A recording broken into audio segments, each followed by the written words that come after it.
All right, we'll just give about a minute before we start. Since all the panelists are on board, people can come and join in when they've already started.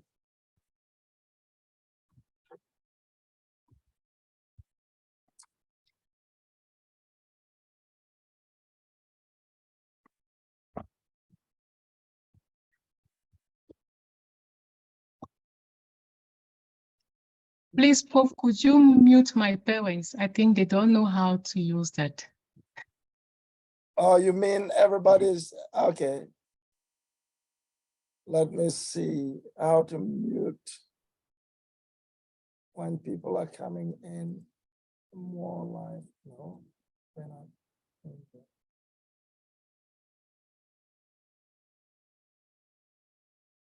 Oh, good morning, Dr. Yvette. Hello, Dr. Ben. How are you? Good, good. How are you? Doing good, thank you.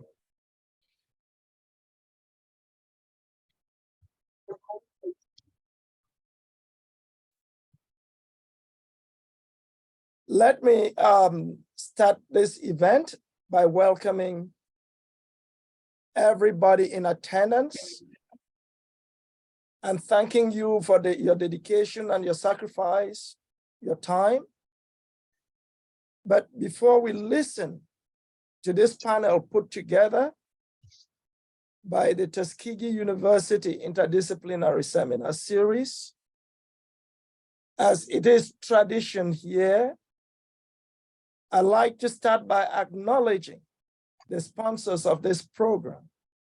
We know it's a program that's been going up. It's been on the air for years, more than a decade now, trying to herald and promote our cultural icons, our public intellectuals, our academics, scholars, holding the hands of the younger ones, poets, writers who are upcoming to make sure they have a place and a voice in their respective disciplinary areas.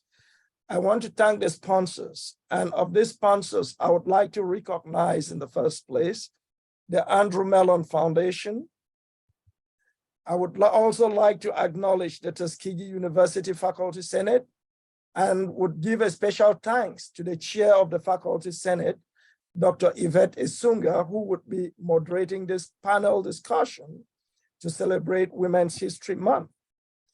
We also have the National Park Services, the Tuskegee University Office of the Provost, the College of Arts and Sciences, the College of Agriculture, Environment, and Nutrition Sciences, and last but not the least, the Department of Modern Languages, Communication, and Philosophy.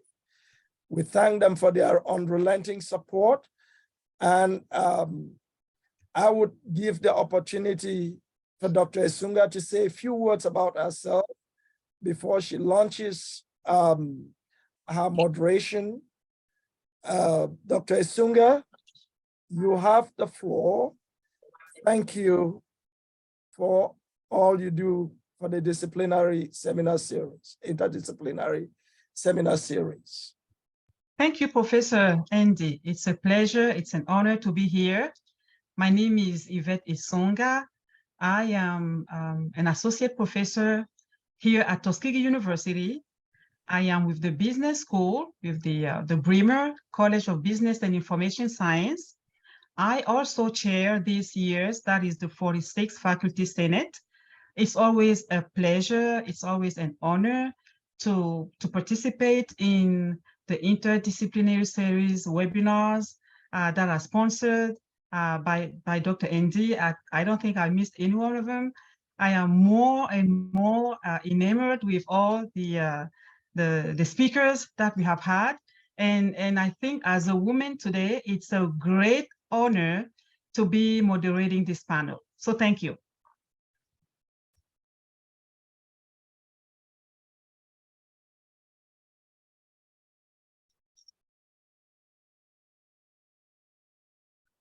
Professor, if you're talking, you're muted.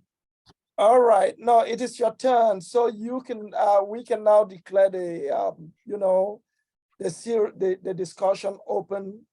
You are moderating. You lead the floor with the moderation. Thank you. So I'm going to be asking these questions and giving each of you time to respond. I think Professor Andy wants for you, because of the sake of, you know, keeping with time, to take about, you know, 3 minutes to answer questions, just so we give everyone the opportunity to answer and also give ourselves time for some questions.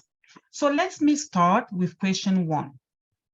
Could you please tell our viewers in about 3 minutes or so who you are, your inspiration, and your journey on the path that you've chosen and what you do as a woman? The floor is yours. The panelists, you could just unmute yourself and take turns and talk.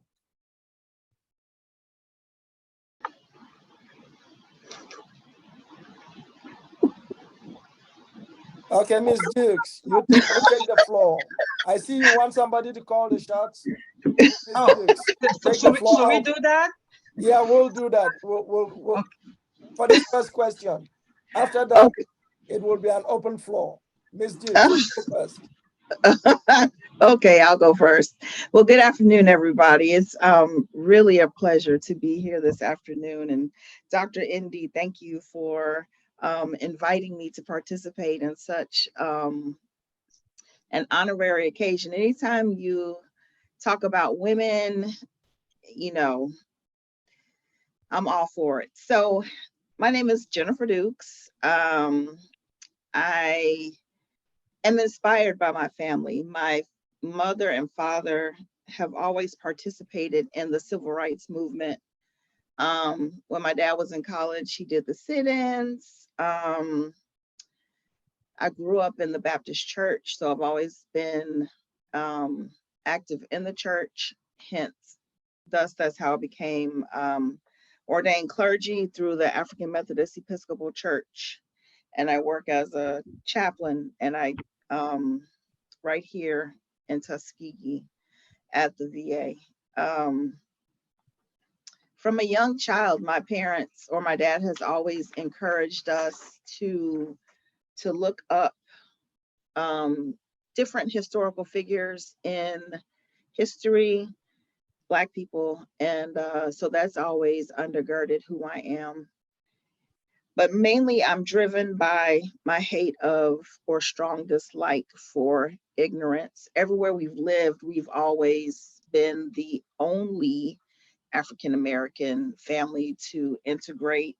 I've always been the only girl on a boys' baseball team or something like that. I'm very competitive. I have a younger brother and an older sister. And but that's what drives me, because I'm always so very hopeful. You would think that by now I would stop seeing life through a rosy lens, but I still do. As long as there's hope, there can always be a better tomorrow. That's what gives, I know that's what my faith gives me, my strength, even in the midst of darkness, even when I feel like I don't want to do anything anymore. Somewhere, some faith will come in and some hope and some dreams. And that's what inspires me to get up and to do it all over again. The thematic concerns that I'm always concerned about is, you know, how we process our emotions. You know, as an African-American, you know, we're always taught to stuff and go, stuff and go, stuff and go, stuff and go, which in the long run is very unhealthy. You know, I heard growing up, what goes on in this house stays in this house. Okay, that's cool to a certain extent. But if you need help, how do you get help? If you've been told from an early age not to talk about what's bothering you, which impacts your mental health, your spiritual health, and your behavioral health. So the poetry I write and the kind of ministry that I do, I invite people to discuss how they really feel, right, wrong, or indifferent. It's your feelings, and how do you cope with those feelings, and how do you see God in the midst of your situation? If you believe in God, it's up to you. But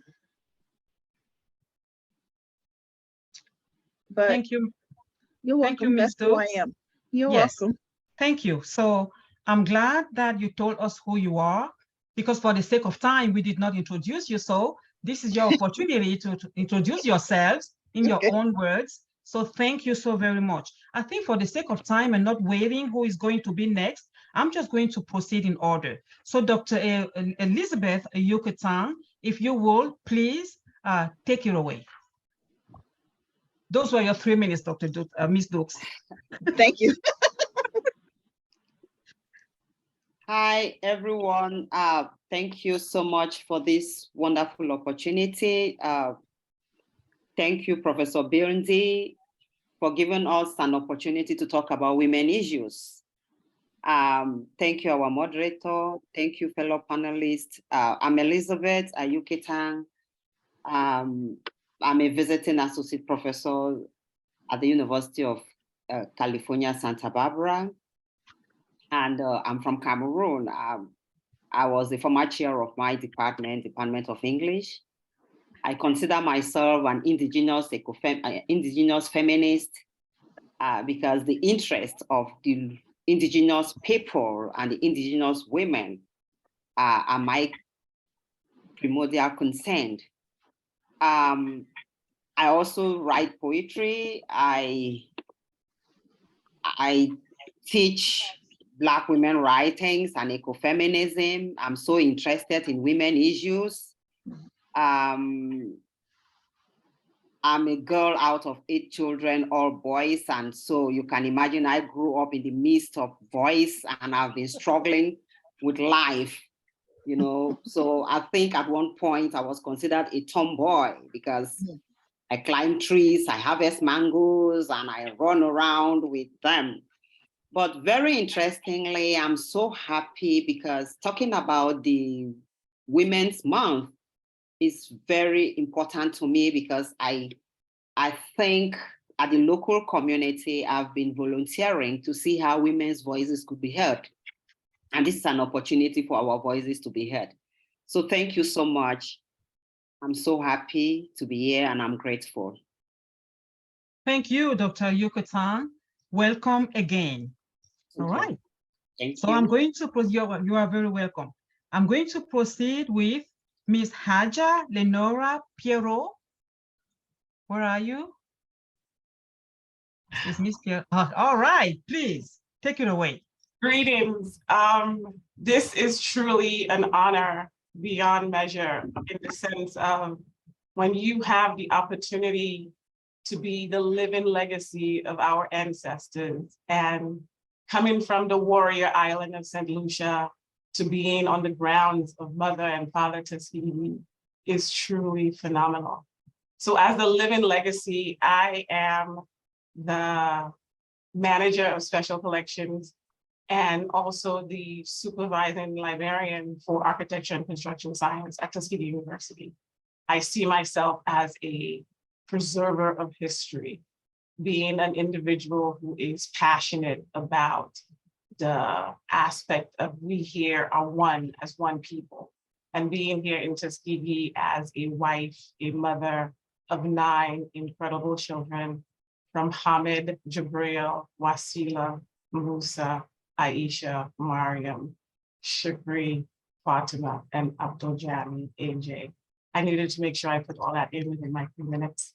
And so it's really an amazing opportunity for me to be here as a citizen of the global village. I am a product of the global village, and it is truly an honor to be here among all of you at such an amazing time. So thank you so much, Dr. Indi, and thank you to every single one of you who are here. And it was great to go and research each and every one of the panelists. It was truly an honor. Thank you. Thank you. It is an honor to have you. All right, so we heard from Ms. Dukes. So please, let's hear from Ms. Annissa. Awunti. Please take it away. Hi, everyone. Hello. Hi, everyone. Thanks, Dr. D, for putting this together.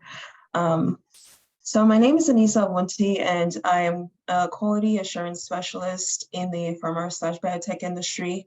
And prior to this, I was in the aerospace industry. And my goal is to explore as many different industries as I can before I retire.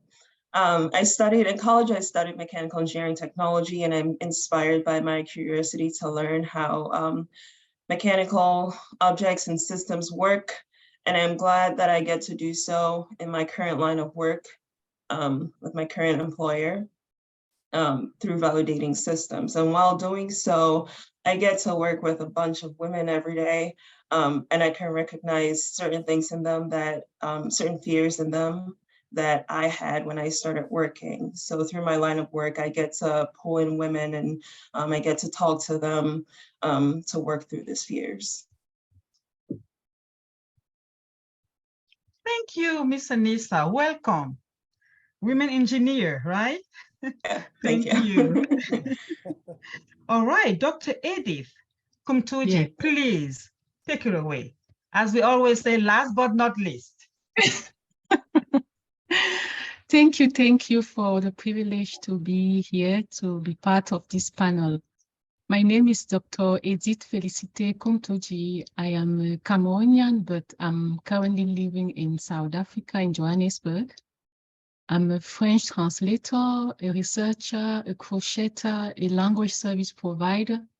I specialize in the translation of African literature, but I also love working on texts about Africa in general and translating texts about health and nutrition, legal documents, financial documents, and crochet and knitting documents.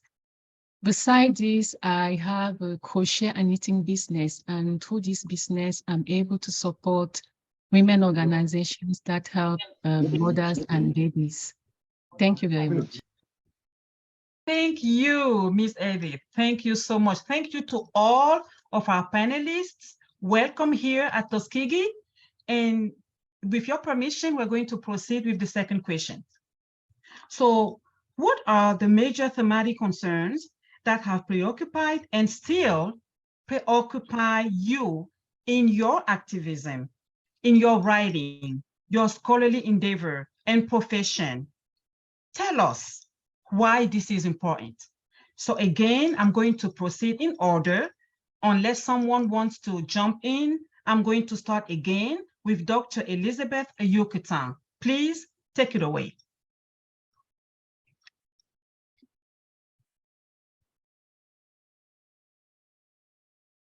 You're muted. Oh, thank you. Thank you so much. And again, for this opportunity for me to tell our viewers and the world of the things and the challenges as women, what we've been doing and what we've set out to do and what we still want to do. Like I said, I'm an indigenous feminist, which means I also an eco-feminist because I try to look at the relationship between women and nature, and actually I concentrate more on the local women, the rural women, and more of the rural setting. What connection, what connectivity do women have with nature? And coming from Cameroon, where women, we are more of farming people, I see that interconnection between women and the natural environment through farming, through subsistence farming and for subsistence livelihood. And actually the FAO and United Nations has proven that African women contribute 70% or more of the subsistence livelihood in Africa through their subsistence farming. You know, and I consider this cropping the female croppings because we have crops like beans, maize, granules that the women keep farming, and that is what actually sustains their family. Unlike the male cropping, the cash cropping, which I consider male croppings, but notwithstanding, as a woman, I think we always walk in line with the men. And so if you ask me, I go with the womanist theory, which we don't send men away, but we work in collaboration with the men to make things work. And I think this has initiated a lot of my writings. My PhD thesis, I had to use ecofeminism as a lens to look at Black women writings and how Black women have been connecting to nature, and what has been the outcome and how sustainable it has been with them. And I had to do some comparison from Africa, the Caribbean, and America. And so even women in the diaspora are not left out in my writing. So I concentrate on Black women and see their connectivity with the natural environment. And I think that has been a focus, and it has paid out, because even after that thesis was defended, I extended more to see how men write to protect women's rights and women's relationship with the environment. And so Chinua Achebe's Things Fall Apart has been one of those texts that everybody has read. And when I look at it again now from an ecofeminist perspective, oh my word, I see it as Achebe being an ecofeminist by protecting the environment and women. And so I've also used that in my teachings to show the African connectivity and the African relationship with nature, going back to nature and coming out with sustainable livelihood. Thank you very much, Dr. Ayuk-Etang. Thanks. All right, so next person to answer the same question is Miss Pierrot, please. Your turn. Giving you the same 3 minutes. Thank you very much. That is truly a incredible concept. And I think when I got the call and I was asked that question and to prepare for that question, there were so many different aspects to that question for me as a woman, a Black woman, an African woman, a Caribbean woman in America. So what I had to do was to remember back the purpose of why I'm here. And my mom passed away over 17 years ago. And when she passed away, I'm her only child. There was a part of my soul that felt very empty. And in that emptiness, it made me remember that I come from a village. And the idea of making sure that the village was always there with people to protect it was one of the driving forces for me. It really happened when I lost my mom. And in that process, the whole idea was, I was a wife of 20-something years at the time. I had 8 children. I homeschooled, and my mom was gone. And it created a real concept of who is there to protect my children other than myself and my husband and my community. And it became the driving force for Baby. At the time, I sewed my children's blankets and bibs. And so I started Baby Bibs and Blankets International. And in that process, it was really based on the concerns, the mental, spiritual, physical concerns of an individual in their lives. And that has been the driving force for everything that I do, is coming from this idea of the freedoms of the fact that we have a life, that each and every one of us fundamentally should have everything we need without having to struggle for an identity, without having to struggle for a position, without having to struggle as a soul. So that has been my drive. And I'm so thankful for the opportunity to be here to share that with you at this moment in 2023, a new era for us as a global village. Thank you. Thank you very much, Ms. Pierrot. We are sorry about your mom, but at some point, right, they leave us and we become our moms, right? So thank you very much. All right, well, Ms. Dukes, it's your turn. Please take it away. Okay. What is my driving force, or the themes that I'm most passionate about? Like I mentioned earlier, it's always justice. Growing up watching my parents, watching my grandmother, knowing my own family story of some of the things that have happened to us. Because, you know, my maternal grandmother's from Show, South Carolina, which is this itty bitty small town. And to know the history that my great grandfather helped build the town. And then the other part is to see how much we don't give voice to what we feel. Because I think if people really understood how Black women, children, Black men really felt about life, they would rethink some of the things that they do to us. I'm always surprised that most of us haven't had a nervous breakdown because we carry so much on the inside that we don't really give space for it outside. And when we do, people think like, she's crazy. No, she's tired. So I always try to make space for people to give voice to how they feel and to understand why they feel the way that they do. Most of the time, we carry things that don't even belong to us because it's passed down through the generations and we haven't been taught how to process anything. So mental health is a #1 concern for me. I work in the field of mental health, but more so because I love people and I hate to see people not being able to express themselves. You know, as a little kid, I was always the one with the biggest personality. And then my mom had to teach me how to bring it in. So, because, you know, most people don't like people with that big of a personality, people who are that honest about life, you know, they know it's there, but when you start confronting people with your truth, it makes them have to reflect on how they choose to interact or respond in any given situation. And a lot of people just don't want to do that kind of work. It's work.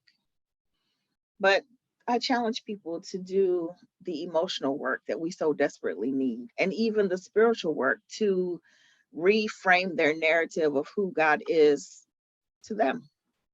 Because the more you grow, the more you're on this side of heaven, hopefully your perceptions of who God is will change as you grow. I'm a womanist theologian. I went to ITC, the Interdenominational Theological Center. I kicked and screamed when I had to go, but now I understand why I had to go to that particular seminary. And looking back on it, I got everything I was supposed to get, but I think I could have interacted with it differently if I known I was going to be here. So, you know, voice. Our voices are so important. How we feel is important. And that's one thing that we don't practice enough, I think, especially as women, because we want everything to be okay. But if we're not okay, nobody else can be okay. And it starts with us because we teach so many people. You know, we have children, we have husbands, we have brothers, we have fathers. But when we start to communicate and express how we feel, then that'll teach them how to do it and how to interact with us to have a more holistic relationship with one another. Thank you so much, Ms. Dukes. Thank you. Those were your 3 minutes. All right. Trying to keep us moving. All right, Miss Awunti, please, engineer lady, take it away. I would say my driving force is to be able to provide the support that I received on my way to where I currently am today. I can't even begin to name the number of people in my life who supported me and were there for me each and every step on the way.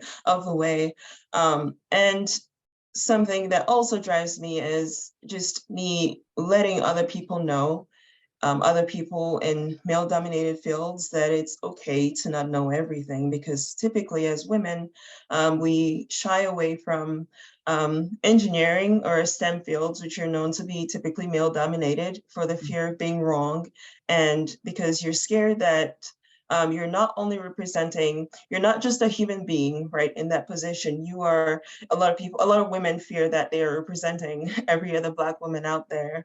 And for the fear of then, because they don't want to be wrong, they shy away from either pushing themselves or just participating. So that's my driving force, to be able to provide that support that I've received so that other women can accomplish their goals and get to where they're trying to go. Thank you so much. And we do need this support as women. Thank you. Dr. Édith, Koumtoudji, please take it away, your turn. One of the concerns that I have as a translator, but not just as a woman, is the fact that African literature is usually translated by non-African translators, but the reverse is not necessarily true. And as a translator, I would like to be one of those people who fill this gap by translating more African literature and encouraging more translation of our literature by African translators, or more collaborative work between African translators and Western translators on our African project. And I think that if our colleague in the West can translate our literature, the reverse should be true, but this is not what seems to be happening. So that's one of the concerns that I have as far as translation is concerned. Concerning women issues, something that really bothers me is the violence against women and the fact that women who are in these abusive relationships don't always feel the need to get out of them because they fear the stigma, they fear that they will become outcasts in their communities. I still don't know how I can help, but this is one of the burdens that I have on my heart. Thank you. Yes. I would like to add that one of the realities that I just turned 50, and I believe that for every stage in our lives, we have different driving forces. So as a woman, each and every one of us have different driving forces. And this is very important that you understand and hear that, because what will happen is many times we live in a society that dictates how and what we should be thinking and feeling and what is beautiful. As a 50-year-old, I was 49 when I felt so proud to just be a Black woman in the world, because now people buy things to look like me and people put stuff on their skin to look like me. And that's a really big deal. So your driving force is whatever drives you to a positive aspect of your being. And that was really important to say, because where you may be may not be where someone else is, and it may not be where I am. So learning to accept and embrace wherever you are is key to your driving forces. And I needed to add that because we each gave such profound ideas of our driving forces. I need you to know that wherever you are, your driving forces has to be the thing that makes you feel hard. Thank you, Ms. Pierrot. This is very important that you brought this up. And we don't even call this culture appropriation anymore. Those were the 3 minutes, because African women culture is everyone's culture. So there is no appropriation. We let everyone use it for free. So thank you. That's a very important point. Now, if you allow me, ladies, I'm going to use 2 questions and ask you to allocate your 3 minutes to answer 2 questions so that we can move ahead, right? So I'm going to ask questions 3 and 4, and please use your time to address these 2 questions as you can. Dr. Ayuk-Etang, did you want to say something, ma'am? No, don't let me cut you off. Please go ahead. That's okay. It seems we are running out of time. So not yet. Okay, because if we have to answer 2 questions in 3 minutes, that's why I dropped my hand, you know. I'll give you 4. Oh, thank you. Thank you so much. I wanted to applaud the last speaker, Lennora. and to say that, you see, our driving forces usually comes from what we have from within. And when I was growing up, I was very close to my mom. And I live a life that we used to sell everything. And I saw my mom at that time now that I've grown, I see her as a feminist because she was struggling to raise her kids. She had about 10. And although we ended up, she ended up having 8, but she made sure that we all went to school. And before going to school, she wasn't working. She was a housewife, full-blown housewife. But we could go to the farm, work on the farm, harvest from the farm, sell some of our products from the farm, cook some and eat, and then use the ones that we are selling to go to school. And we all were selling. When I grew up, I saw some people saying that, oh, this was child labor. But when we did that, we didn't see it as child labor, but it was just part of our life because we need to survive and we need to, we need to grow up. We had to go to school. My brothers would carry oranges. I would take granules. We had yams and every other thing you can imagine. And we kept selling. And if you misplace just 1 franc of what you've sold is a whole funeral home because you know how much your parents or your mother needs that money to raise you. And so that is how we grew up. And I became so conscious of the fact that we should be able to amass capital accumulation for us to survive, for our family to go. And I think that was actually some driving force I wanted to add. My lifestyle, the way I grew. So it makes me go closer to the farm, although I've been a professor now today, but I think it started from the farm, from the background, from our gardens and other things that we were doing. And it actually had to uplift me and push us. Thank you. Thank you, Dr. Ayuk-Etang. That was a really important point as well to bring to this debate. Now I'm going to proceed with the 2 questions. And since you need more time, I'll give you 4 minutes each. Of course, I'm not going to cut any one of you. I'm not going to cut you off when you're speaking, right? So please take time to explain to our viewers how you feel about these questions. So what is your driving force, ladies? And knowing what you know today, what would you tell your younger self or younger woman? And this is another question. Who are some exemplary women in history that shaped your worldview or that you emulate in your area of endeavors? So again, I'm going to start with Dr. Ayuk-Etang. Please take it away. Oh, thank you again so much. You see, when we talk about driving force, I keep smiling because there is a lot when I was growing up, which has actually helped me. And just knowing that no matter where I come from, my past does not determine my present and my future. So my past has always been, you are coming from Africa, you are a woman, you are not only a woman, you are a Black woman, an African woman. You are not only a Black woman, but you are an African woman.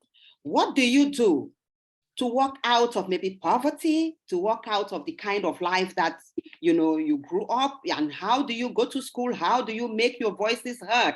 How do you make people know about the things that you want them to know? Maybe through my poems, I do that. And then I have Maya Angelou. I have respected her a lot when I started reading. And when I started reading as one of the women that I respect, she said something. And she said, I am cute or built. I'm cute and built to suit a fashion model size. So when I was growing up, I didn't look at anybody. I had my focus. Her poem Phenomenon Woman actually led me through a lot of things. Because when she said, I don't care how I build. If you don't mind, I'm going to read a line or 2 to you. She said, I'm so cute or built to suit a fashion model size. But when I start to tell them, they think I'm telling lies. Well, I not supposed to be the regular, any kind of woman, but I am a woman of my own making. And I give out what I think I have in me. And I recite the things I think they built me, the confidence I have. And that is what has been able to take me through school. Because even in school, when men think women are not supposed to be there in Africa, or they are not even supposed to talk, I keep talking. And you see, Angelo has been a driving force. I know there are so many women writers that have support, that have, you know, have been my inspiration, but I keep leaning on Maya Angelou because it's not a one size fits all. It's not the kind of model that the world wants to see. If it is in innovation, I struggle to do the things that the world is leading us into, the ICT. Maybe through my little knowledge, I try to develop it. When I came to the US, I didn't know how to teach using Canvas, Blackboard, and the rest. I asked myself, I said, I teach back home using chalk, you know, but I have to do that. So it keeps resonating, that sense of assertiveness in me.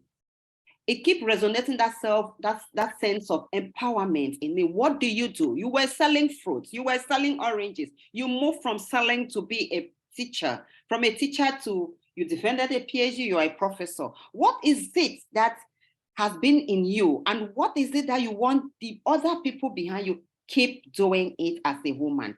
Keep saying it. Stay out of domestic violence, stay out of violence completely. Make sure you move with your family. Don't give in to somebody you're not ready to keep because you're afraid of external influence. No. So it has been me, and that is what has been moving and pushing me.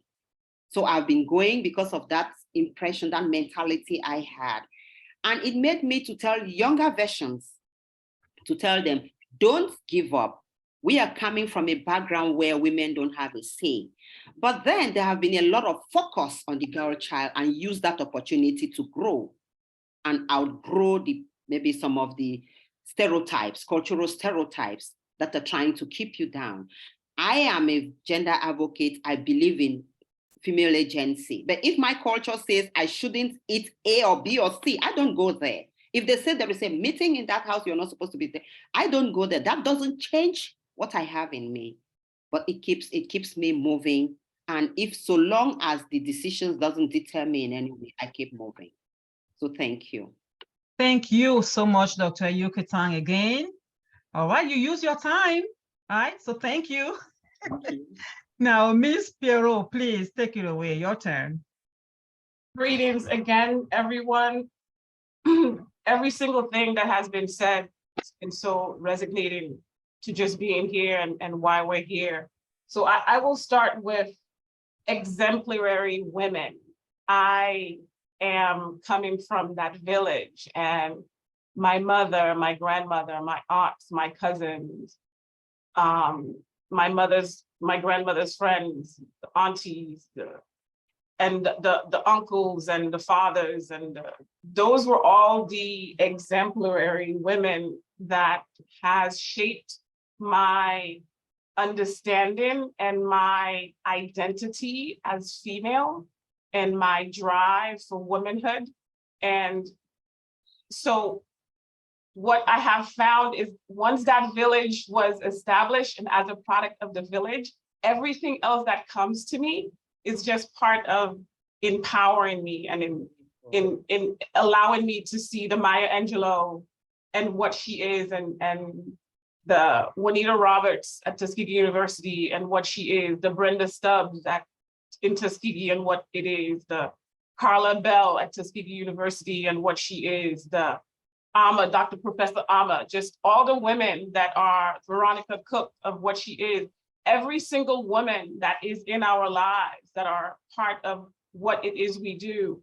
All of my daughters, Wasila, Aisha, Mariam, Fatima, all of these women are the reasons why, for me, every day, it makes me desire to be better, to do better in every single way. And in reference to what would I say to my younger self? I have listened to that statement for so many years. And what I will have to say is, make sure that you are authentically you. That means whatever it is that makes you tick, makes you happy, academically, spiritually, holistically, make sure you embrace that, because that is your superpower. And at 20, you are just a new superhero, realizing that when you're 30, you realize you've got superpower skills. At 40, you just begin to use them. I just entered 50, and I am an amazing superhero, and I need each and every one of you to help me build. So as a young person, you are a superhero. Understand your superhero skills. Know that you are phenomenal wherever you are and whoever you are. Thank you. Thank you, Ms. Pierrot, and we do agree, you are phenomenal. Thank you so much. All right, well, Ms. Dukes, your turn. Please take it away. Okay. So who has influenced me? I have to say it's always been my mom, my grandmother, my great aunts, my uncles, my family. They've always told me that I can do anything that I've wanted to do, be anything that I've wanted to be, and that if I was going to do it, to be the best at it. So no one can really tell me no, because if I really want something, I'm going to go get it.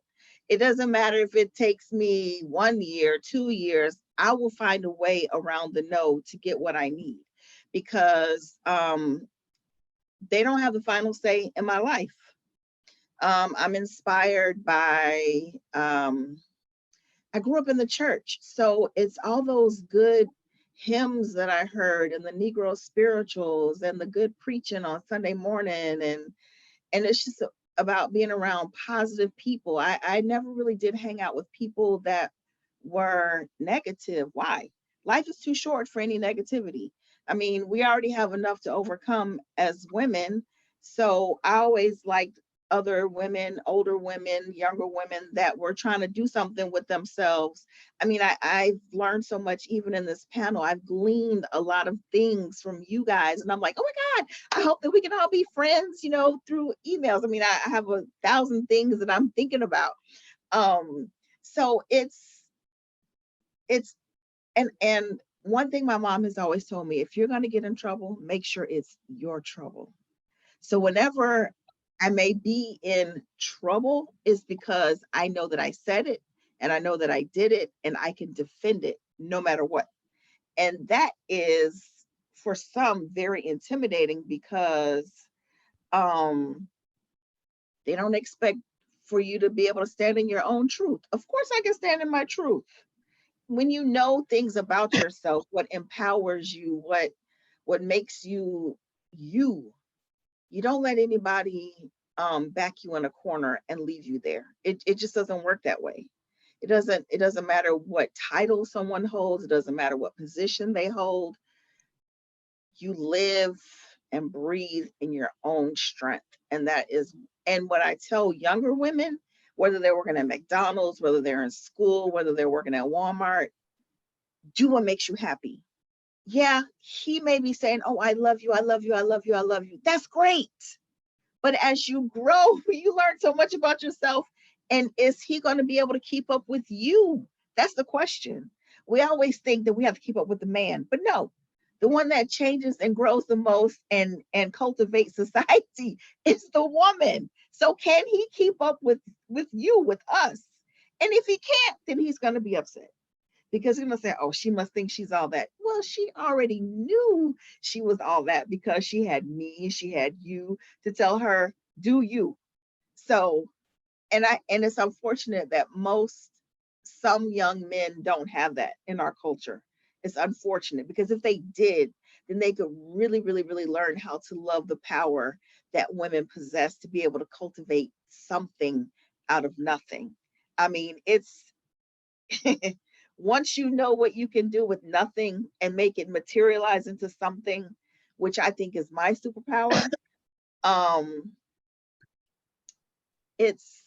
is something to reckon with. And a lot of people can't handle that, but that's okay though, because I'm not really here for them. I'm here to do what I'm called to do, which is to be my authentic self and to help as many people that want to do something with themselves. So, you know, and I just love this whole thing. This is just like my, you know, anytime you want to talk about women, especially Black women, you know, my fist is always up.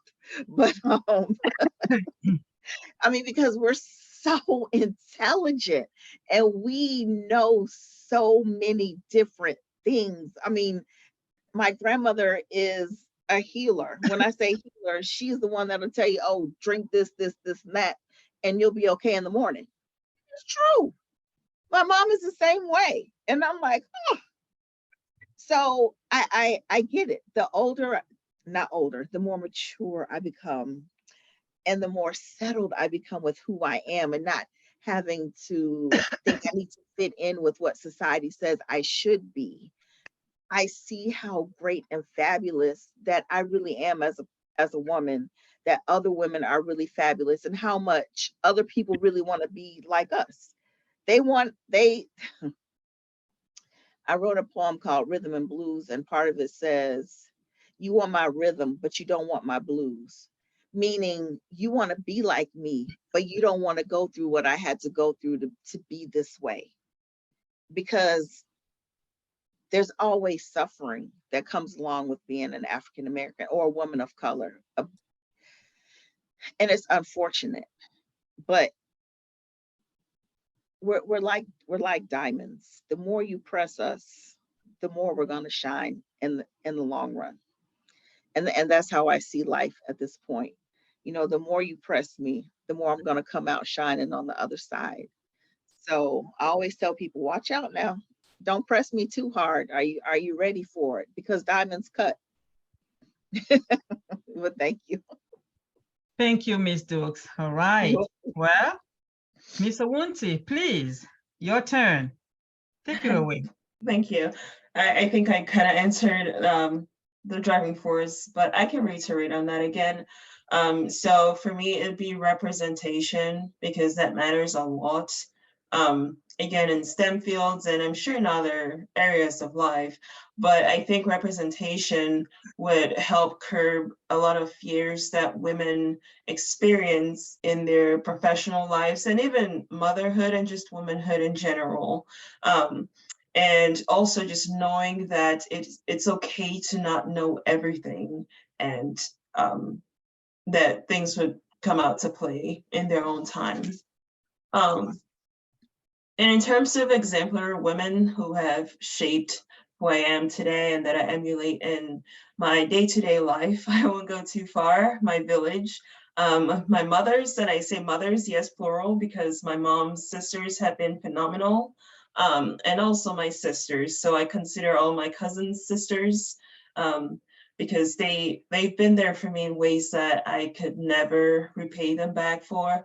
And one of them actually, who also studied mechanical engineering, she's much older, she's older than I am. She was, I would say, the person who really confirmed my, she let me be able to reflect on my ability to go into mechanical engineering technology and follow the path that I followed. And she's been very encouraging of me and some of my other sisters. She's very outspoken.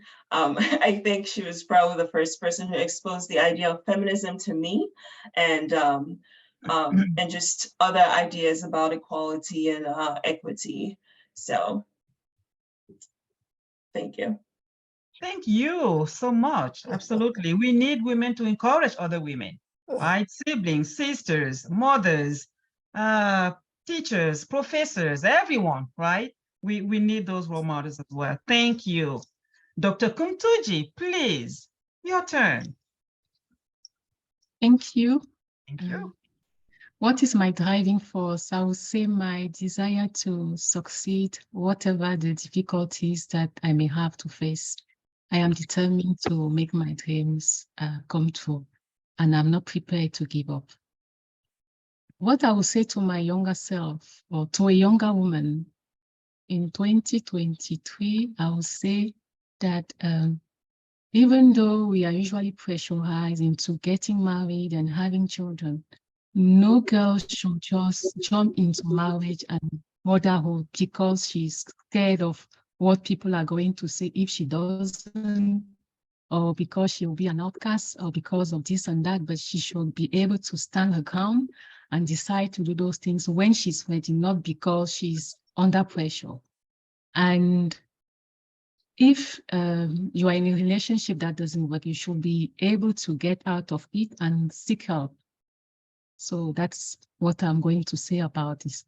And for the women who have shaped me, my mom, I used to be very close to her, and people used to tell me that they were not sure that whether I'll be able to grow up to live away from her, but I'm here, she's not here, but I'm able to live without my mom. But she was really somebody that inspired me. I used to do the things she would do. I used to to wear her clothes. So even now I'm still wearing her clothes. She's really somebody who had a real impact on my life. There's also all the ladies who educated me, my lecturers, and all the other women who work hard to achieve their goals. I think all of them are an inspiration to me. Thank you. Thank you. Now, Professor Andy, how long do we still have? Just keep going. We could Yes? go on for another 15, 20 minutes. All right. So then let me ask the next quick set of questions, right, to all of you.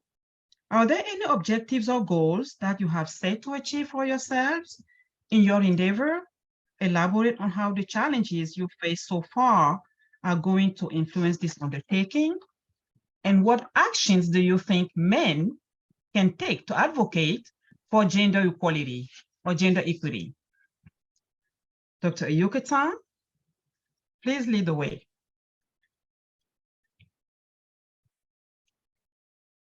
So thank you again, our moderator. Thank you, our viewers, for sharing our ideas with you. I think there are so many things that we try to do as women to let our voices be heard. Like I said, if you have to talk to a younger self, you know, it's just an idea of encouraging other women to grow. So one of the things I've always learned is sisterhood. Sisterhood is very important. You know, there is this saying in Africa, they said, especially South Africa, as Ubuntu. Ubuntu means I am because you are. You know, so if we move together, then we're going to do things together. We are not competing, but then we are trying to see how we can make women have better opportunities. In the Western world, one of the things I notice is we strive to go to school, but back home in Cameroon, when I have meetings with women, I tell them to empower yourself. Schooling, education is primordial, but even if you can't go to school, you must be able to do something that will keep you moving, and that is going to make you have your own self. You know, you're going to stand as a person. You're not going to be dependent on somebody. We have women who sell on the streets. We call them the bayam selams. These women make a lot of money from where I come from. They mustn't only go to school to acquire degrees, or they haven't, but at least we see that when we meet them and we talk with them and we sensitize them, we see that it's all about assertiveness, female agency. We should be able to have agency, be it spiritually, be it physically, you know, whether it's economically, whether you're trying to sustain yourself from the environment, but you should be able to do something, you know, so that you come out of the male supremacy. You try to collaborate with the men rather than fighting with them every day. And the panelists from South Africa just said something, that don't get into relationships where you are not comfortable. I like that. But you see, once you have your agency, even getting into some relationships, you have the right to say yes or no. But most of the women in Africa, in Cameroon, where I come from, you always see sketches and men telling them, leave my house, because that house they claim belongs to them. But if you are a woman that you bring in something, they won't tell you to leave, because it's like you're living for them to suffer, because you collaborate, you do your things together.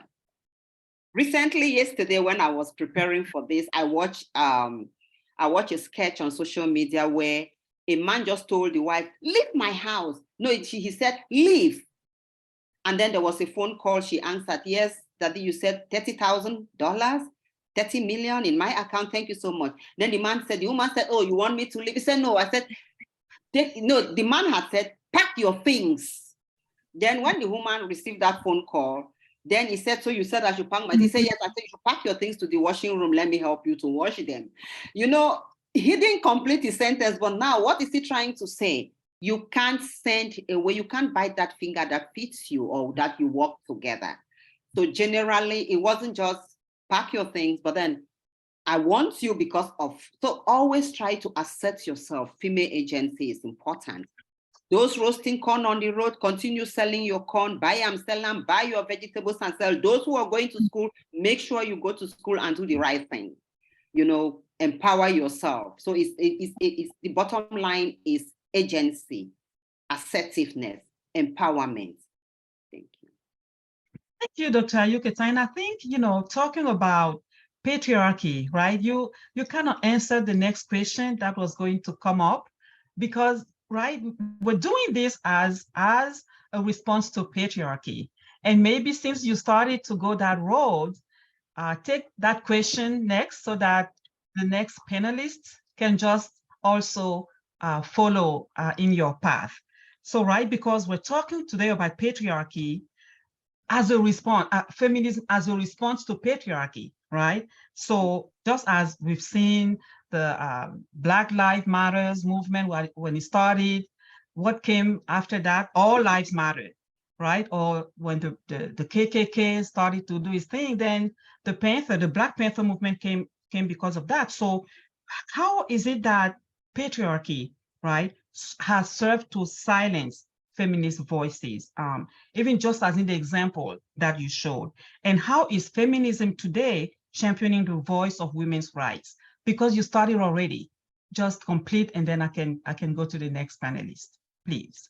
Okay, thank you so much. I think this is a very sensitive and important question. I've been trying to resist this question when I saw it, but then I think it's important. You can't talk Africa without talking about patriarchy.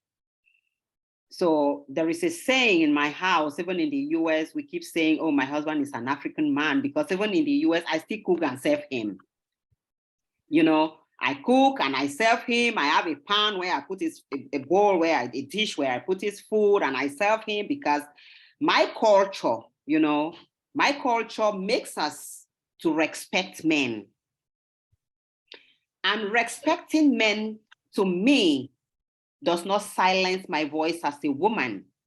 Maybe it silenced my attitude of human rights, like, why do you need to serve him? But I grew up seeing my family, my parents cooking. So the reproductive role of the woman, women have 3 roles. The reproductive, I call them the triple roles. The reproductive, the productive, and the community roles.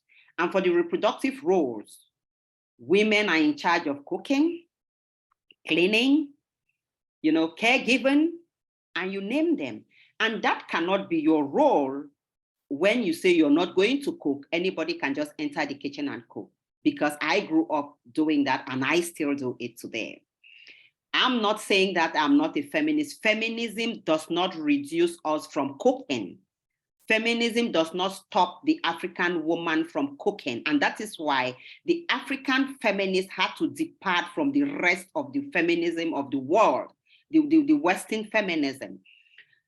I don't want to go into feminist lessons, but then you see the whole notion of feminism came about women empowerment. But look at us as Black women fighting feminism when we have racial issues to handle. So we said, okay, we are departing from your notion of feminism. You want to fight the man, you want us to help you fight with the men. But then, what about race? Do you see me as a sister or you see me with Black skin? You know, and Alice Walker had said in one of her writings that women are the last of the women, you know, they consider women as being under the men, but what kind of woman? And there was this kind of ladder, social ladder that she actually presented to us by saying that the white man is at the top, followed by the white woman, and then the Black man, and then the Black woman, then the African woman comes at the last. You know, so it is a whole hierarchical social ladder that when I ask myself, so why should I be fighting feminism when I know that even with skin color? But then we have transcended that barrier. As an African woman, I think patriarchy is trying to silence the voice of women. How? Through their writings, through their attitude, through their culture, gender role stereotypes. There are stereotypes that they say, oh, because you're a woman, you cannot go to school. There are stereotypes that tells us, oh, you cannot do STEM subjects like our engineer panelists. Oh, because you're a woman, you just go, you have to read English language, literature, and the rest, the humanities, you don't dare to get into STEM courses. But the world now talks about STEM, bringing arts into STEM. So there are those stereotypes, gender role stereotypes. Oh, you're not supposed to eat this kind of food because you are a woman. In my culture, women don't eat gizzard. Not the gizzard of chickens, but the gizzard of a fowl. What is the difference between the gizzard of a fowl and the gizzard of a chicken? Everybody can eat chicken they kill and they sell in the shop. But a fowl is that lone fowl, that lone cock that was thrown in the compound for sacrifice. And when the day they kill it, you must present that gizzard to the man. Must I go fighting with them that I want to eat the gizzard in order to be? No, I don't, because the culture doesn't permit me to do that. So I don't do it. But it doesn't cancel the fact that I believe in female agency. African feminism looks at inter-ethnic skirmishes, traditional values that bind them together, in-lawism, death, widowhood rights, which is different, because if I tell somebody, oh, I'm married to my husband, and my husband's sister is my husband, they're like, excuse me. Yes, of course, because when you're married to a man, you're married to his entire family. You're married to his community. You're married to the clan. And so I need to represent myself as an African woman. And even in my writings, we say that I don't want to be represented by other people. Somebody should not tell me, this is how your life is supposed to be. My life is shaped by my culture, and that culture by no means is inferior to another. I think no culture, Gungi wa Thiong'o tells us, no culture is superior to the other. So the culture is your way of life. If your way of life says the men cook and the women cook and you dish your food, you go ahead. If my culture says I cook and serve my husband, I do it. But I still know the kinds of things that I'm not supposed to do, like the widowhood practices. In Africa, in about 50 decades of, they used to accuse every woman, when your husband died, they say you killed your husband. And so they say you need to, when they wash the cups, or you need to drink the water. Women said no to it, and we put a stop to that. And women said they can't take that because it's poisonous to the system. But other rights, like, widowhood practices, you need to sit on the floor, you need to sleep on bare floor. If it's detrimental to your health, we say no to that. We can't, because it's, it's not healthy. But other practices, like you need to dance and serve your husband a drink for him to know that, oh, this is how you be. I do it. It doesn't deter me. It doesn't take anything away from me. But I think with some of the gender role stereotypes, I kick the stereotypes off. But some of the cultural practices that are not healthy, I don't follow them. But I don't need to fight. I have a way of fighting by representing myself, by talking to other women and bringing women together and making them know that patriarchy is not only, it's not something only in Africa where I come from. It's a world thing. It's a world thing. And so people face it at different levels, depending on where they are. So I can keep on and on and on, but I want other panelists to talk. So I'm sorry. Thank you. Absolutely. Thank you so very much, right, for bringing up these different aspects of feminism and also how culture can infuse itself into the concept. Thank you so much, Dr. Ayuk-Etang. Please, Ms. Pierrot, take it away. We are eager to hear from you. Patriarchy, a system of society or government in which the father or eldest male is head of the family and descendant is traced through the male line.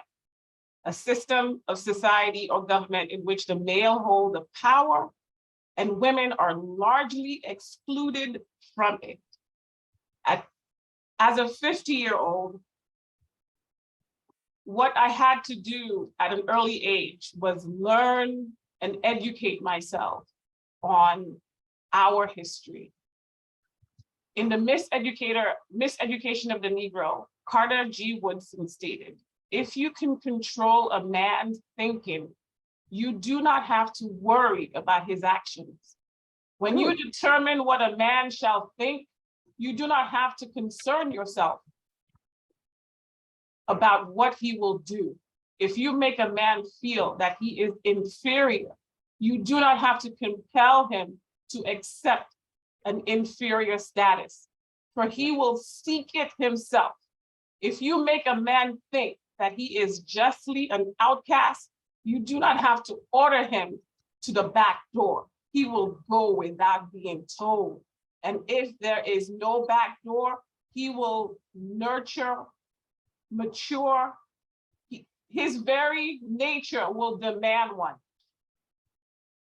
When we here in 2023 are products of this history, and I listen to the stories and the realities of each and every one of these panelists, our reality is that we are this living legacy.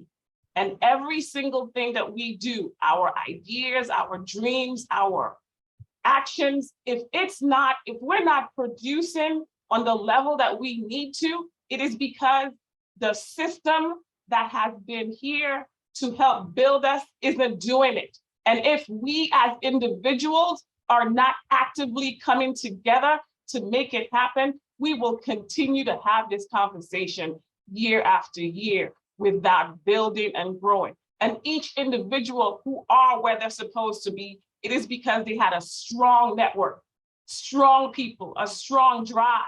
And in 2023, we have to do better. And we have to do better for each other. We've got to do better for now. We've got to do better for our children. We've got to do better for the future, because our ancestors, they died. They walked with no shoes. They did so many things so that we can be here today to have this conversation. So I am ready to make it happen. I am ready to assist every single individual that I can assist. And if I don't know how to, I will bring you to the right people. I will be the one to facilitate anything that you need to help you be better, because this is the time and this is the opportunity. Thank you. Thank you so much, Ms. Pierrot. Thanks a lot. Ms. Dukes, please, it's your turn. Take it away. As I was listening to Dr. Please forgive me if I mispronounce your name. Ayuk-Etang? Did I say it right? Okay. Ayuk-Etang. Say it again. Ayuk-Etang. Did well. Yes, ma'am. Okay, thank you. Because names are so very important. When she was talking about growing up and watching her mom serve her dad and she serves her husband, I grew up the same way. So for me, the difference between she and I, you know, we have a lot more in common than we do differences. Now, when it comes to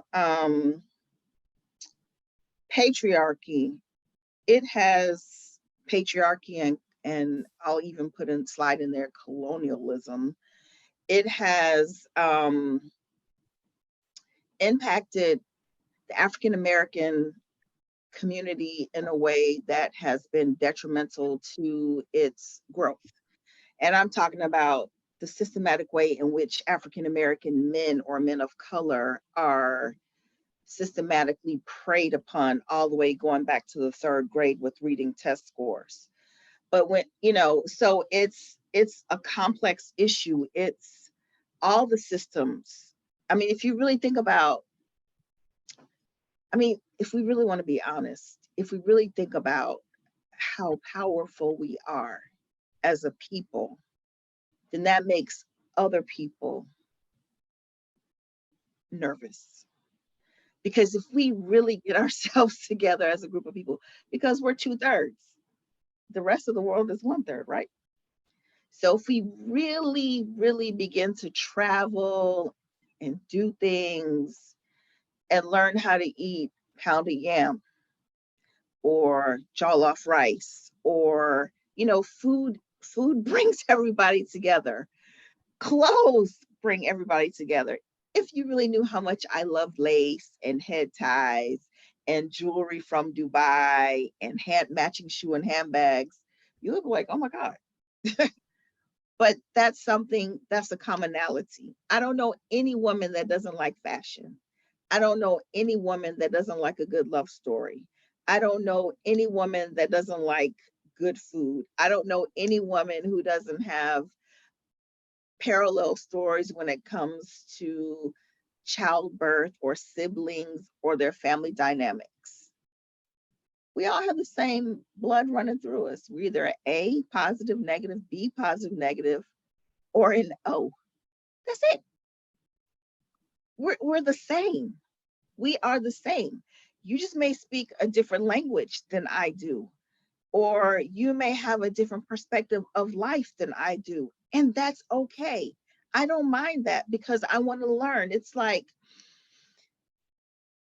eating you just want to take it all. Wait for me, yeah, okay. Stomach hurts, and all you can do is lay down and digest it and then try to get it back together again. I mean, we are just a rich, rich, rich people.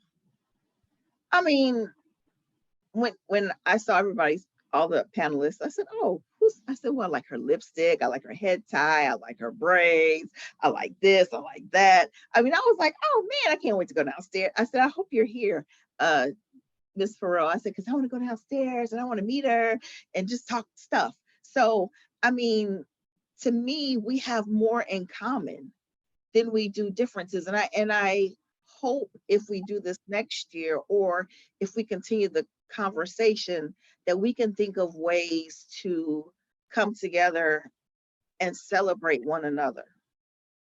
Because that's what it's really going to take for us to get to where we need to be in the diaspora and on the continent of Africa itself. I mean, it's not too long ago that, you know, my grandmother was a domestic, both of them. My great-grandmother was a nurse, but she gave up her career to get married, to have 9 children. I don't know. I know I couldn't do that. I was like, wow, she sacrificed her whole self to have children, but that's what she wanted to do. But how do we, and this is something I think about all the time, I want it all. I want a family, I want a career, I want to travel, I want this, I want that. But it's hard to obtain everything all at once. I mean, you know, sometimes we're given the American dream. Whose dream is it really? So when you reach a certain age or a certain place in life, you're like, is that what I really want? Or do I want something different for myself that's going to speak to who I am as a person? So, you know, I admire everyone on the panel. I do, because I've learned so much from you since I've been listening. I mean, Dr. Now, if I mispronounce your name, please forgive me, Dr. Koumtoudji? Koumtoudji. Koumtoudji, yes. Okay. Your demeanor is so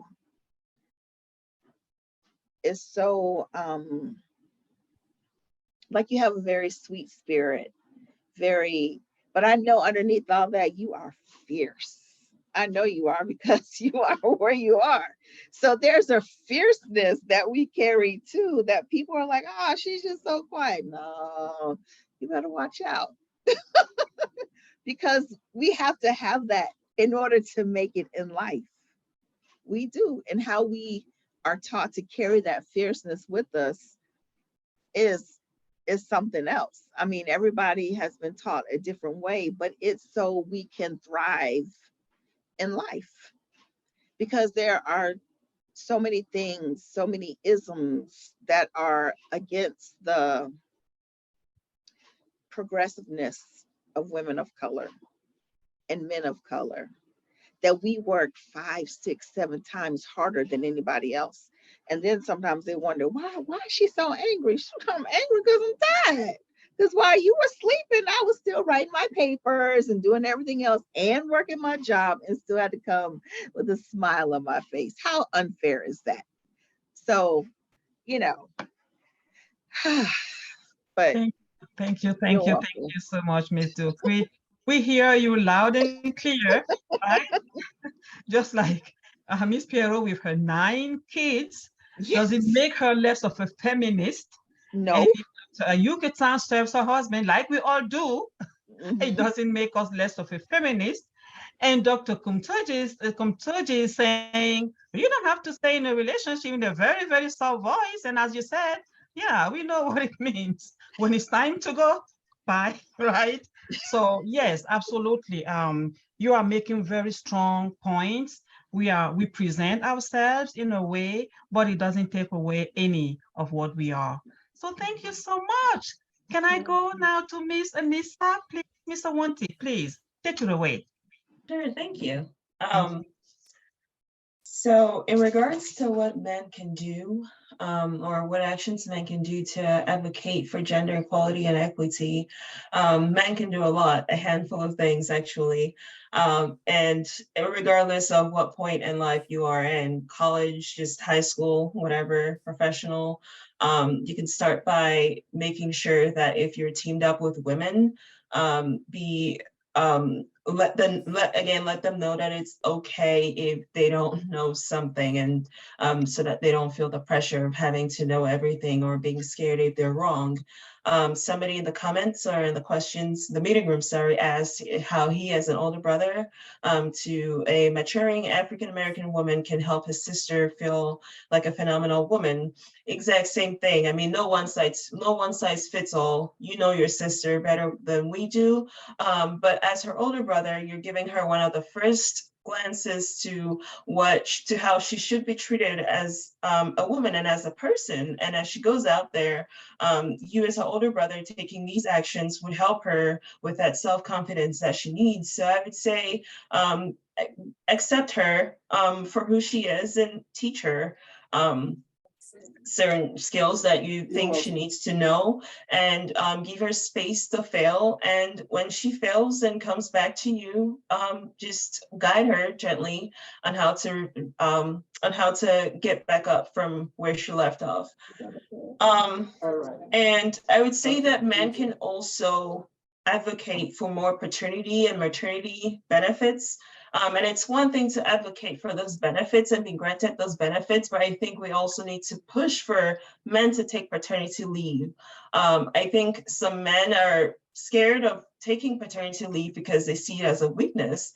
However, I think sometimes they may not realize how actually beneficial it is to their wives and kids for them to be that involved. So some men actually shy away from taking paternity leave, which is granted by their company, because they don't want to seem weak in the eyes of their employees or coworkers.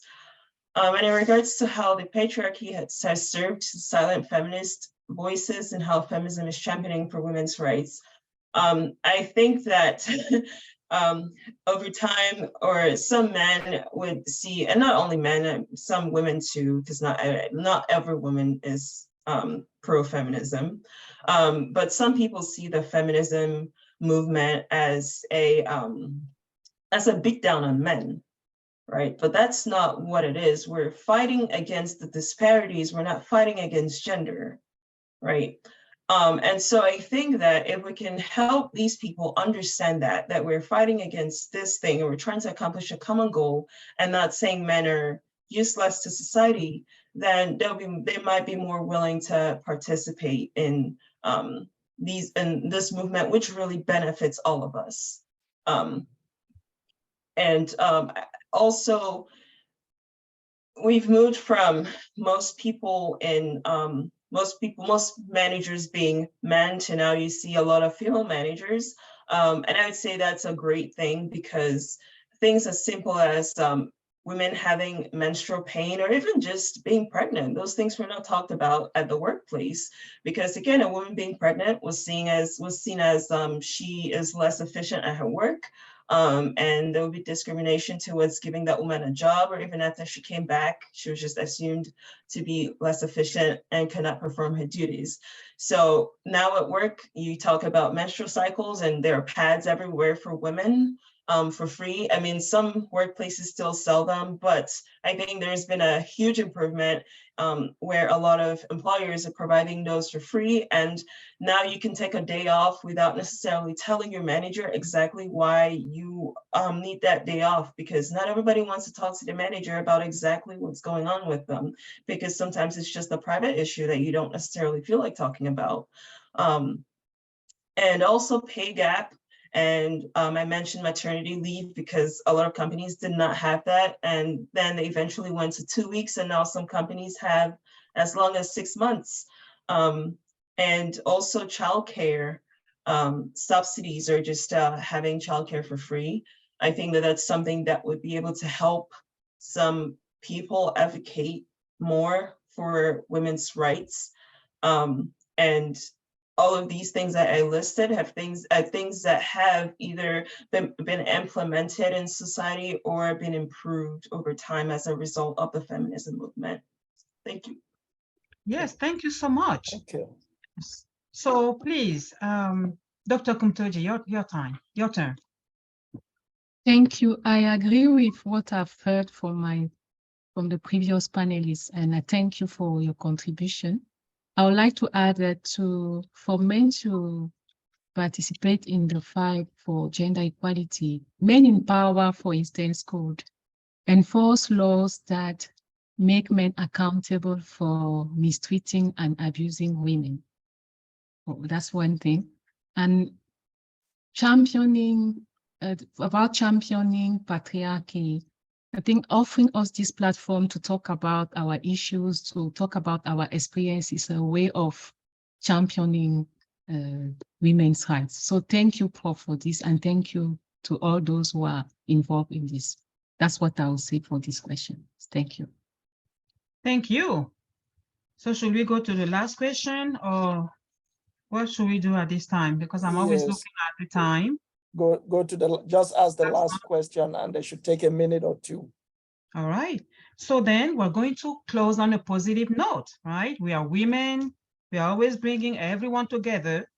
Some of us come from a generation where men and women before us fought to open doors that allowed us to have seats at the table. Well, even with these seats at the table, we still find our voices silent sometimes, if not utterly ignored. So the question is this: how are you personally committed to uplifting women's voices in the room and outside the room as well? What can we do to get more people who do not identify as women and who directly benefit from patriarchy to join in uplifting our voices as well? Dr. Ayuk-Etang, please. Thank you very much. Again, I just want to say that it's been a wonderful day, and we keep learning every day, and I've learned a lot, even from our female theologian. I think for women's voices to be heard in and out of the house is something that is just a decision that you've, a decision that you've decided to take. I know that as a woman, there are times that you will want something done, and the other people around you will not want it. They will refuse. I remember as the chair of my department, I was the only female in a male college. And whenever we go to a meeting and I say something, they just move to the next man. And even if he doesn't raise that kind of, they say, oh yeah, as Professor Emmanuel just said. So they always try to talk me down, but please keep talking yourself up. I have children in the house. I see that. My boys try to fight their sisters. It's like when she does something, oh, she's always wrong. And I said, you just keep doing it. Because as you do it, you move. And they stand there, they are fighting. They think they're not fighting, you have your space. So keep occupying that space and moving on. And I think you're going to do it. You're going to make it better. You're going to have your voice. Eventually, when I submitted my file for, we call it back home promotion, even some of the men could not have the kind of grade I had when I was promoted to the rank of associate professor, because I didn't concentrate on they trying to pull me down, but I concentrated on the things I was doing, which I thought was correct. And so, but then I keep cautioning, as women, we don't fight with men with our arms. We have a way of fighting. Even in your bedroom, there is a way of fighting. Our sister said something, I've forgotten, our sister from the Caribbean. The way to the man's heart is not through any other thing. In Cameroon, they say le ventre et le bas ventre. It's through his stomach. Then you will do him, and even below the stomach, you make him, you spin him and spin the head in all corners, so long as you have done the right thing. So when this musician says le ventre et le bas ventre, people don't understand. But I think that is the way to the man's heart if it is your partner in the house. Thank you so much. Thank you, Dr. Ayuk-Etang. Okay, all right. Miss Pierrot, please take it away. The last question. Yes, ma'am, please. I'm going to have to read the question after that one. That was a very powerful feminine statement. And that's one of the things I love about being on this panel, is because at the end of the day, you have to be authentically you. And that means different things culturally. So out of 7 continents, I've been to 5. And one of the things about we have these common things that makes us who we are. And that is what dynamic, and you have to remember that. Food does bring us together. Clothing does bring us together. Those are things that are just innately part of who we are. And when I thought of this question, each and every one of you, it's so wonderful, Annissa, to have you here and to see you, because at 50, and I'm claiming 50, I think it gets so much better as you get older. All my life, I've been told this lie. And the lie is it gets better. When you're in your 20s, be the best you can be. Come up with goals, write them down. Be vigilant in figuring out what your superpower is, because once you're in your 30s, it's a whole nother ballgame. Don't feel like you're losing out. And the thing I love about this generation is such a hypersensitively aware generation. They have amazing, they're able to see the hypocrisy of the past, and they're living in this present. And it is powerful, extremely powerful.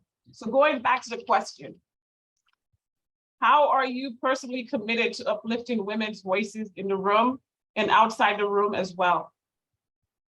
One, as a woman, is just making sure whenever I see a woman that is beautiful, to make sure that I let her know that she is beautiful. Whenever she's phenomenal, make sure to acknowledge her phenomenalness, from her shoes to her earrings to her sweater, to just acknowledge that we're just dope, we're fly, we're just acknowledging that. One.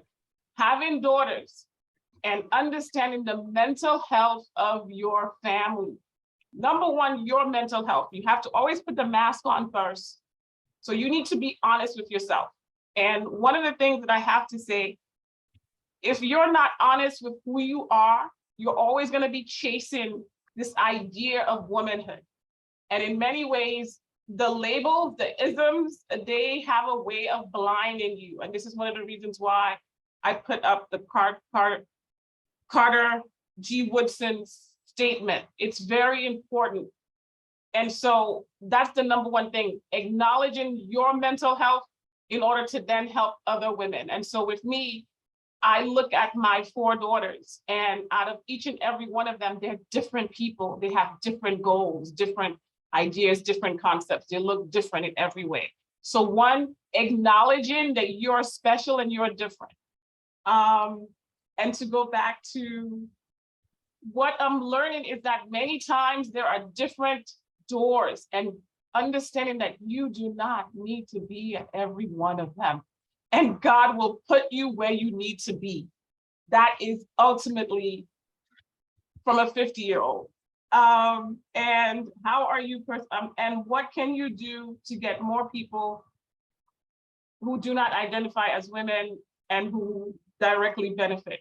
One, I will have to say that I'm learning that when your goal and your drive is just in betterment and good for just everyone, those things don't really matter, because the people and the things that you have to do will just come. So do the work wherever you're doing it. Look at opportunity. Be conscious that just because someone looks a certain way, don't think that they're not a millionaire. Don't think that they can't help you with the things you need. Don't ever have always be open for greatness. Never close your mind to anything small. And I heard the other day, if your dreams are not big enough, then they're not going to come true. If you're having difficulty with your dreams coming true, it's because they're not big enough. Or I'm probably paraphrasing this wrong, but the bottom line is, dream big, do amazing things, put people in your life that sees your vision and believe in your soul.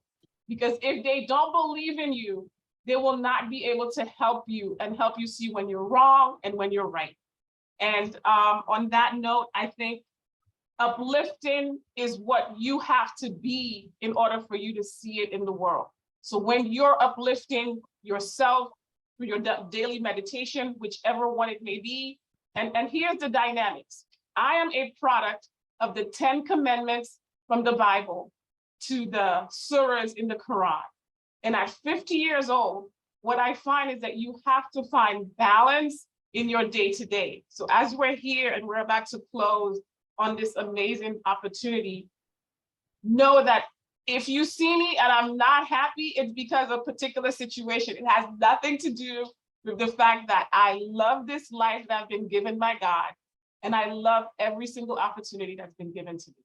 And thank you so much for this opportunity. And each and every one of you are an upliftment to me today and for the rest of my life. Thank you so much, Ms. Pierrot. Thank you. Ms. Dukes, please, your turn. Whew, how do you follow?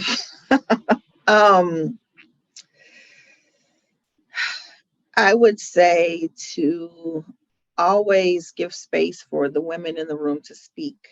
Number one, you always have to make sure that you take care of yourself. If you have to go to a therapist, go to a therapist, go to counseling, go see someone professionally who can give you that objective perspective. Make sure you have other women around you that know you, that understand you, that have walked where you want to go, that can walk with you, and that you're also pulling some with you that aren't where you are yet. It's a continuous, never-ending journey, but you have to keep focused on what you really want and not allow anyone or anything to stop you from what you want to do. But more than anything, always, always, always say what's on your mind, whether they get it or not. But you we have a responsibility to first to ourselves. And the more things you hold in, the more damage it can do to you. But you have to be able to get things off your chest. And if the men don't get it, that's okay.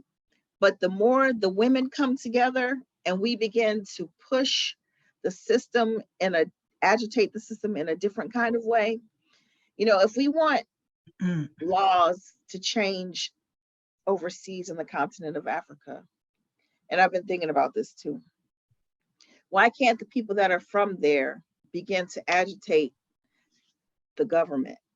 Utilize the system that you're in. That's what it's for.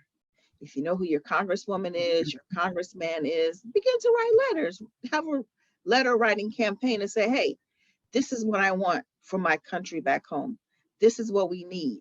How can you help us achieve this? I mean, there's so many different ways, but I don't think sometimes that we know how to do everything, but we need to learn because it's a new day. It's 2023 and we deserve enough is enough.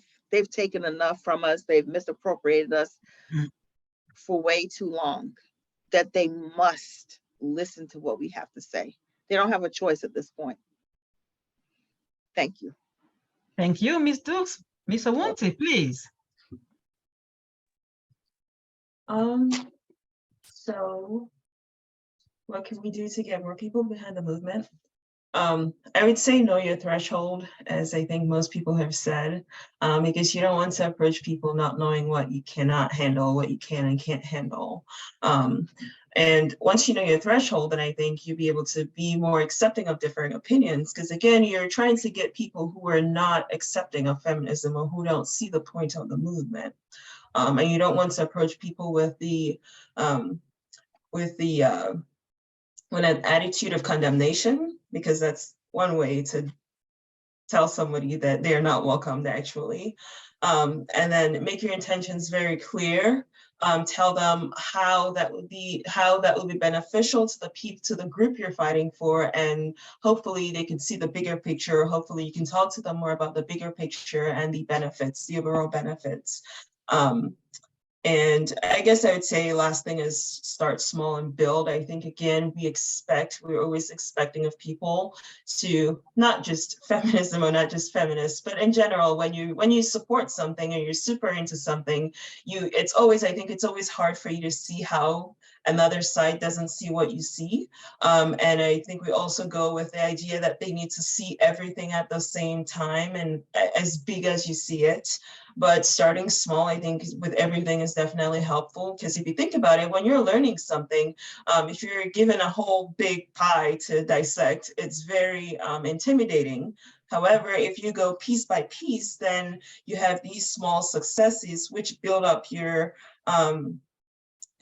zeal to want to conquer the entire thing. So yeah, thank you. Thank you. Please, Miss Dr. Koumtoudji, please take it away. Thank you. Please.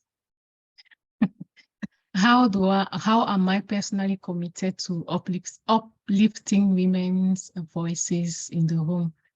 I would say that for my charity work, I'm able to support women who are struggling, and it's a way of showing them that their lives matter in spite of their problems and their difficulties. Concerning how we can get more people who do not identify as women to join in uplifting our voices, I would say we could, for instance, give women a platform to speak without fear of retaliation. The chaplain mentioned creating safe spaces. That's what I also wanted to say.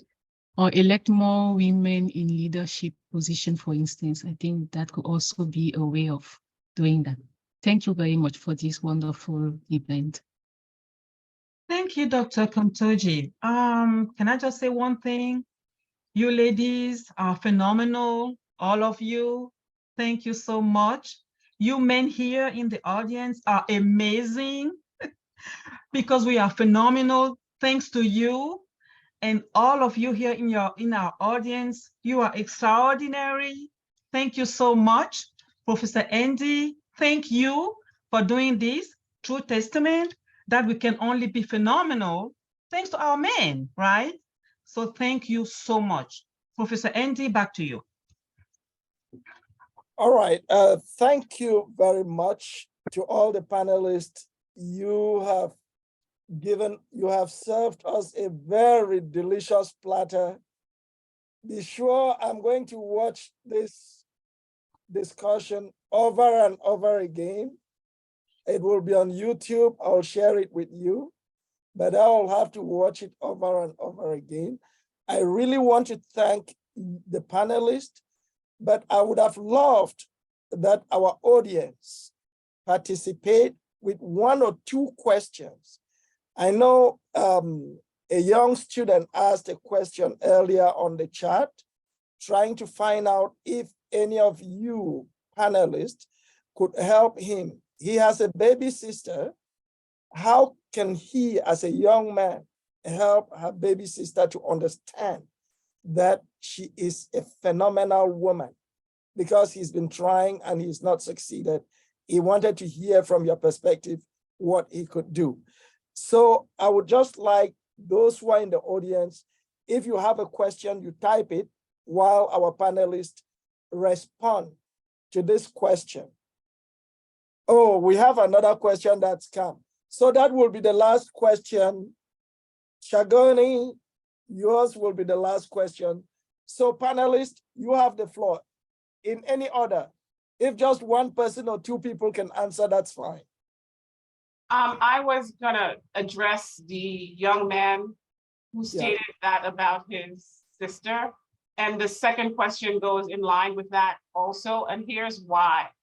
As a male, learning to acknowledge who you are as a male is very important to the process, because one of the things in the second question is that when you're working with males as a Black female, you have to understand your femininity. And a lot of times when you're a male in our culture, it's a very unique process as a Black male, because you have hundreds and hundreds and hundreds of years of PTSD from whatever situation you're coming from. And then you end up being, and most of our men who I will define as male will end up being around women that are on their level or superior to their level based on societal norms. And when I say that, it makes it very difficult, because where you are as a man, as a young brother, young person in your life, is to just find out what are the things you love about yourself. Because once you start loving yourself, you'll be able to emulate that love to your sister, which is very, very important. And when it comes to our roles, we have to be servants in the process of building and helping. And I say that because your role as a person in society is to be able to give and be higher and better. So as we're moving, as a woman, we have to have relationships with men and understanding our sexuality, our femininity are different things. And there is a personal understanding of who we are, and there's a professional understanding of who we are. And many times for us as women, those lines end up getting blurred because of the societal norms that we are in. So I would say in 2023, be conscious and be vigilant in your actions, your words, and how you move is very important as we building and growing, because anything you say can be very negative to us as women. It can imply different things, but if you as a man are there to understand and you know yourself, then you're able to explain and articulate yourself. And so as we're here growing and building, it's very important that you find your strength, find your individuals that are in your area, because that's one of the things about the village. In the village, we saw the doctors, we saw the lawyers, we saw the individuals that we wanted to uphold to, we looked up to.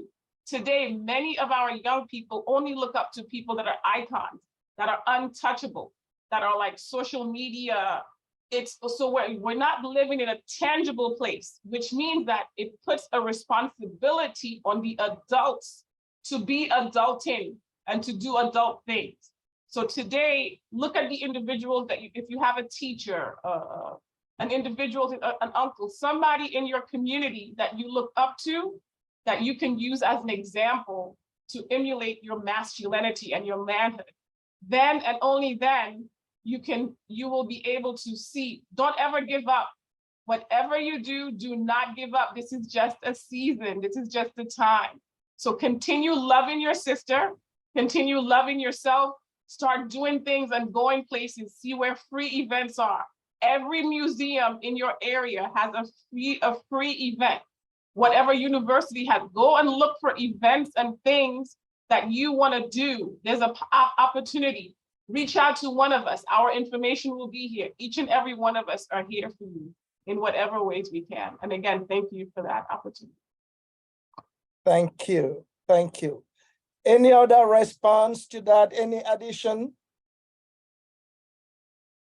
If we don't have any addition, I'm not going to steal the last word from the women. Dr. Essounga, moderator, I would give you back the floor to close us up.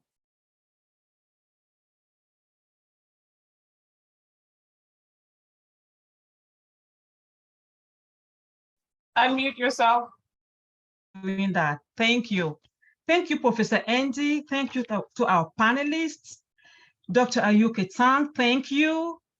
Ms. Pierrot, Ms. Dukes, Ms. Awunti, Dr. Koumtoudji, thank you so much for shedding the light on these issues, for making us look like the women that we are.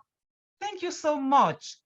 There cannot be enough thanks to all of you, to Professor Andy, to our audience. Some of our students are here. It's a Saturday. We thank you so much. And could we do this every other weekend? Thank you so much. This was so empowering. So thank you. Thank you. You are very welcome. Thank you.